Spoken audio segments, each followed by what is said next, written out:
Huitième station, Jésus rencontre les femmes de Jérusalem qui pleurent. Et je ne peux manquer de lire ce qui s'est passé. Alors, se retournant vers elles, Jésus leur dit « Filles de Jérusalem, ne pleurez pas sur moi, pleurez surtout sur vous-même et sur vos enfants. Car voici venir des jours où l'on dira « Heureuses les femmes stériles, les entrailles qui n'ont pas enfanté et les seins qui n'ont pas nourri. » Alors, on se mettra à dire aux montagnes, tombez sur nous, et aux collines, couvrez-nous. Car si on traite ainsi le bois vert, qu'adviendra-t-il du bois sec?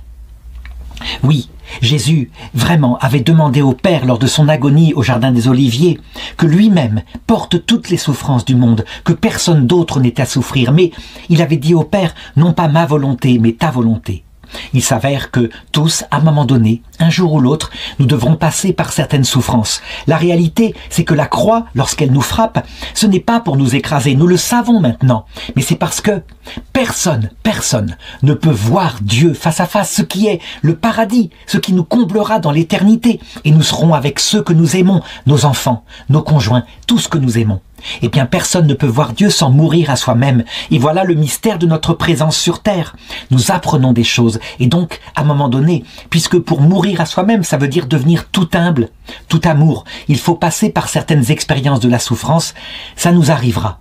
Il faut simplement se confier à la Vierge Marie pour que ça arrive dans un moment où nous ne nuirons à personne par notre souffrance, par exemple dans les dernières années de notre vie.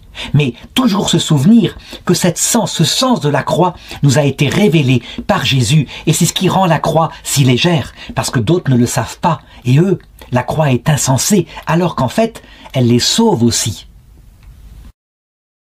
Notre Père, qui es aux cieux, que ton nom soit sanctifié, que ton règne vienne, que ta volonté soit faite, sur la terre comme au ciel. Donne-nous aujourd'hui notre pain de ce jour.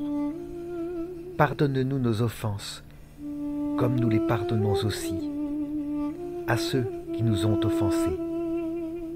Et ne nous laisse pas entrer en tentation, mais délivre-nous du mal. Amen.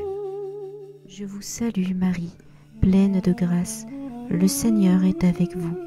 Vous êtes bénie entre toutes les femmes, et Jésus, le fruit de vos entrailles, est béni. Sainte Marie, Mère de Dieu, priez pour nous pauvres pécheurs, maintenant et à l'heure de notre mort. Amen. Gloire au Père, au Fils et au Saint-Esprit, comme il était au commencement, maintenant et toujours, et pour les siècles des siècles. Amen. Ayez pitié de nous, Seigneur, ayez pitié de nous. Que, par la miséricorde de Dieu, les défunts reposent en paix. Amen.